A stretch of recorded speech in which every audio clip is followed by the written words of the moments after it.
సంవత్సరాల తరబడి ఎన్ని మందులు వాడినా మీ మోకాల నొప్పులు తగ్గట్లేదా? ప్రాణ పెయిన్ క్లినిక్ లో అత్యాధునిక చికిత్స.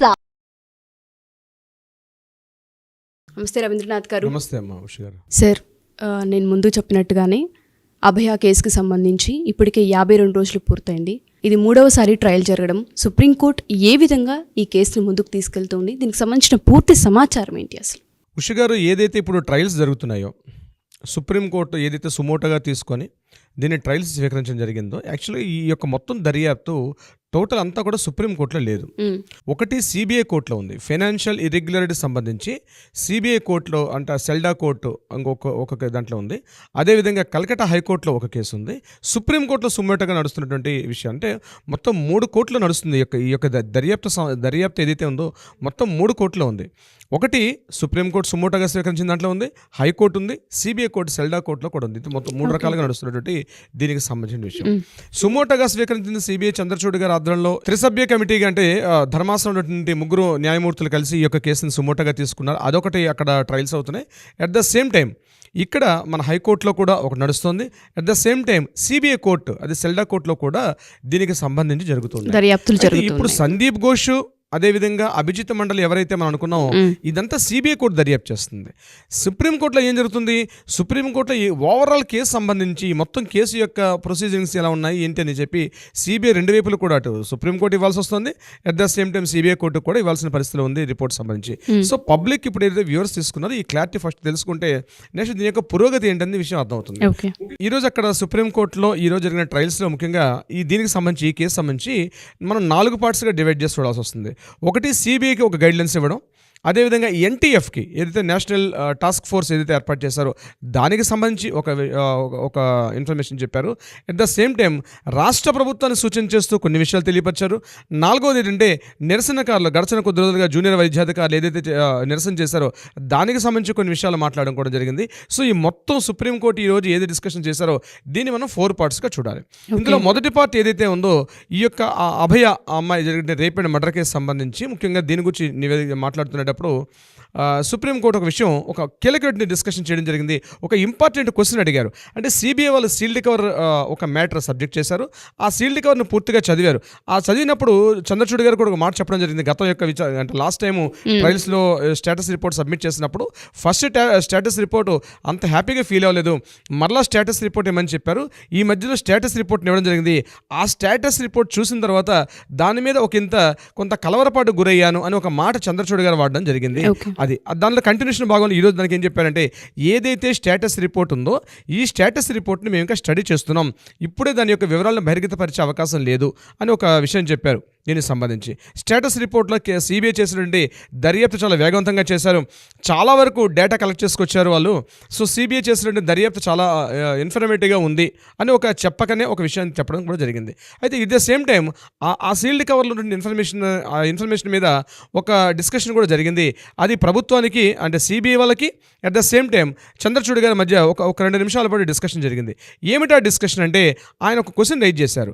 ఇప్పుడు మీరు దర్యాప్తులో ఒక వర్డ్ రాశారు, చనిపోయినటువంటి మృతురాలు ఎవరైతే ఉన్నారో ఆ అమ్మాయి స్పెట్స్ ధరించడం వల్ల చాలా గాయాలయ్యాయి అని రాశారు.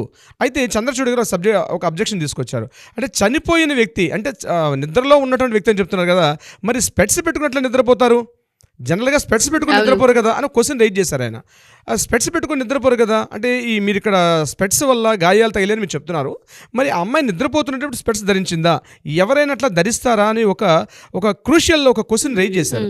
దీని మీద సిబిఐ అడ్వకేట్ గారు ఏం చెప్తున్నారంటే ఆమె బహుశా స్పెట్స్ ధరించి బహుశా నిద్రలోకి వెళ్ళి ఉండొచ్చేమో, బట్ ఆమె చనిపోయే సమయానికి అయితే స్పెట్స్ ఆమె మీద ఉన్నాయి, ఆ స్పెట్స్ ఆమె కళ్ళలో గుచ్చుకున్నాయని మాట చెప్పడం జరిగింది. బహుశా దాని మీద జస్ట్ ఒక వర్డ్ మాట్లాడారు. ఆ వర్డ్ మాట్లాడి మనకు స్కిప్ అయ్యారు. అంటే చూడండి ఈ విషయం అంటే మనకు అర్థమవుతుంది ఏంటంటే ఎంత క్లీన్ అబ్జర్వేషన్ చేస్తున్నారు చంద్రచూడ్ గారు, ఎంత నీట్ అండ్ క్లీన్ అబ్జర్వేషన్ చేస్తున్నది. ఇది సిబిఐలో ఉన్నటువంటి అడ్వకేట్ గారికి చంద్రచూడ్ గారికి జరిగిన డైరెక్ట్ డిస్కషన్ మనం లైవ్లో చూసాం. ఆ డిస్కషన్ అలా ఎలా జరిగింది అని క్వశ్చన్ చేశారు. దాని మీద ఇచ్చిన సమాధానానికి ఆయన అంత సంతృప్తికరంగా ఉన్నట్టుగా నాకు అనిపించలేదు. దానికి సంబంధించి సిబిఐ అడ్వకేట్ గారు ఇచ్చిన సమాధానం చంద్రచూడ్ గారు అక్కడ లైవ్లో చూస్తుంటే మనకు ఆయన సంతృప్తి చెందినట్టుగా నాకైతే అనిపించలేదు. సో ఇదొక డిస్కషన్ జరిగింది. Number 2 national task force NTF ఎన్టీఎఫ్లో 10 మంది సభ్యులను ఏర్పాటు చేశారు. అంటే వైద్య సంస్థల్లో కానీ, అంటే ప్రభుత్వ ఆధీనంలో ఉన్నటువంటి వైద్య సంస్థల్లో కానీ, మెడికల్ కాలేజెస్లో కానీ, అంటే వైద్య విద్యా వ్యవస్థలో కానీ కొంత ఒక టాస్క్ ఫోర్స్ ఇవ్వాలి. అంటే ముఖ్యంగా స్టూడెంట్స్కి ఒక గైడ్ లైన్స్, అంటే టోటల్గా వాళ్ళకి సెక్యూరిటీ భద్రతా పరంగా కావచ్చు, అట్ ద సేమ్ టైం రక్షణ చర్యలు కావచ్చు, ఎటువంటి గైడ్ లైన్స్ అయితే ఉంటూ బాగుంటుందని చెప్పి even the first time suo motu తీసుకున్న రోజు నాడే ఒక కమిటీని ఏర్పాటు చేశారు. ఎన్టీఎఫ్ నేషనల్ టాస్క్ ఫోర్స్ అని ఒక కమిటీని ఏర్పాటు చేశారు. అందులో మనం కూడా చెప్పుకున్నాం, మన స్టేట్ సంబంధించింది కూడా ఎవరైతే గ్యాస్ట్రోఎంట్రాలజిస్ట్ నాగేశ్వర రెడ్డి గారు కూడా అందులో ఒక సభ్యుడిగా ఉండడం జరిగింది. అదేవిధంగా శ్రీనివాస్ గారు అని చెప్పి ఢిల్లీ ఎయిమ్స్లో ఉన్నటువంటి అతని డాక్టర్ గారు కూడా అందులో ఒక సభ్యుడిగా ఉండడం కూడా జరిగింది. అయితే ఇక్కడ ఆ ఎన్టీఎఫ్లో ఉన్నటువంటి ఆ సభ్యుల బృందంలో వెస్ట్ బెంగాల్ నుంచి ఆమె మాట్లాడుతూ ఒక జైసింగ్ గారని ఒక లేడీ ఆవిడ మాట్లాడుతూ ఏమన్నారంటే, ఆ ఎవరైతే ఎన్టీఎఫ్ బృందంలో ఉన్నారో ఆ బృందంలో కూడా మా వెస్ట్ బెంగాల్కి రిప్రజెంటేషన్ చేస్తూ ఒక వ్యక్తిని మీరు అపాయింట్ చేస్తే బాగుంటుంది అని ఆ అడ్వకేట్ గారు సూచించడం జరిగింది. ఇమీడియట్గా సీజే గారు, అదే మన చంద్రచూడ్ గారు ఏం చెప్పారంటే, అట్లా చేయడానికి కుదరదు, వీలైతే మీకు ఏదైనా ఇన్ఫర్మేషన్స్ ఉంటే ఒక ఈమెయిల్ తీసుకోండి, మీకు ఎటువంటి గైడ్లైన్స్ ఇవ్వాలనుకుంటే, మీరు ఏమైనా కొత్తగా సూచన చేయాలనుకుంటే మీరు ఒక ఈమెయిల్ కానీ లేదా ఒక డీటెయిల్స్ అడ్రస్ తీసుకొని కంప్లీట్ ఒక మెయిల్ పంపించండి, అంతేగాని ఆ సభ్యుల బృందంలో కొత్తగా ఒక వ్యక్తిని చేర్చే అవకాశం లేదని చెప్పి పూర్తిగా త్రోసిపుచ్చారు ఆ వెస్ట్ బెంగాల్ రిప్రజెంటేషన్ గురించి ఈ యొక్క ఎన్టీఎఫ్లో ఉన్నటువంటి ఇన్ఫర్మేషన్ సంబంధించింది. మూడోది, ప్రభుత్వానికి జరిగిన డిస్కషన్స్లో మాట్లాడుకుంటే, ప్రభుత్వం ఇప్పటివరకు మీరు సీసీటీవీలు కానీ, అదేవిధంగా మహిళలకు కావాల్సినటువంటి టాయిలెట్స్, వాష్రూమ్స్, రెస్ట్ రూమ్స్, వీటి మీద మీరు ఎటువంటి చర్యలు తీసుకున్నారు, మీ చర్యలు ఎంతవరకు వచ్చాయని చెప్పి రాష్ట్ర ప్రభుత్వాన్ని సూటిగా ప్రశ్న వేసినప్పుడు రాష్ట్ర ప్రభుత్వం చేసిన రిప్రజెంటేటివ్ అడ్వకేట్ గారు ఇప్పటివరకు 26% మాత్రమే పనులు పూర్తయ్యి ఇంకా కంప్లీట్గా పనులు పూర్తి కాలేదు అని చెప్పినప్పుడు ఒకంత అసహనానికి గురయ్యారు చంద్రచూడ్ గారు. ఎందుకంటే ఆల్రెడీ ఇప్పటికి సుమారుగా 52 డేస్ పైన అవుతుంది, మీరు ఇంకా భద్రతా పరంగా మీరు ఇంకా చర్యలు తీసుకోకపోవడం కొంత విస్మయానికి గురి చేస్తుంది.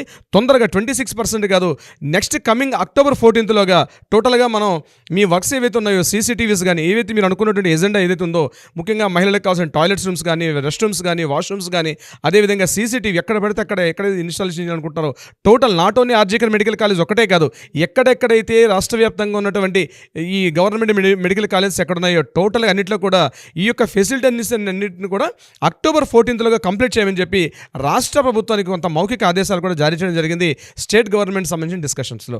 దీనిలో కంటిన్యూషన్ భాగంగా మరొక విషయాన్ని కూడా చెప్పడం జరిగింది. ఏంటంటే, ఈ అమ్మాయి అభయ అనేటువంటి అమ్మాయి ఎవరైతే చనిపోయారో ఈమెకి సంబంధించినటువంటి ఇన్ఫర్మేషన్ ఏదైతే ఉందో వికీపీడియాలో కానీ, అదేవిధంగా మెయిల్స్లో కానీ, అదేవిధంగా సోషల్ మీడియాలో కూడా విస్తారంగా లాస్ట్ టైం ఒక సెషన్లో మాట్లాడుతున్నప్పుడు చెప్పారు, ప్రచురించవద్దు, ఆ వికీపీడియాతో కూడా మాట్లాడి ఆ వికీపీడియా నుంచి పూర్తిగా తీసేయమని కూడా చెప్పడం జరిగింది. కానీ ఇప్పటివరకు అటువంటి చర్యలు తీసుకునే దాఖలాలు లేవు. కాబట్టి ఒక నోడల్ ఆఫీసర్ని అపాయింట్ చేయడం జరిగింది. ఒక నోడల్ ఆఫీసర్ని వీళ్ళు అపాయింట్ చేశారు. ఆ నోడల్ ఆఫీసర్ వర్క్ ఏంటంటే, టోటల్గా ఎక్కడెక్కడైతే సోషల్ మీడియాలో ఈ అభయకు సంబంధించి కానీ ఫొటోస్ కానీ, సెమినార్ హాల్లో ఉన్నటువంటి ఎక్కడైతే ఈ యొక్క రేప్ అండ్ మర్డర్ జరిగిందో ఆ ప్రదేశం యొక్క ఫొటోస్ కానీ, ఆ అమ్మాయి యొక్క పేరెంట్స్ ఫొటోస్ కానీ, ఆ అమ్మాయి యొక్క కంప్లీట్ డీటెయిల్స్ సోషల్ మీడియా నుంచి కంప్లీట్గా తీసేయాలి.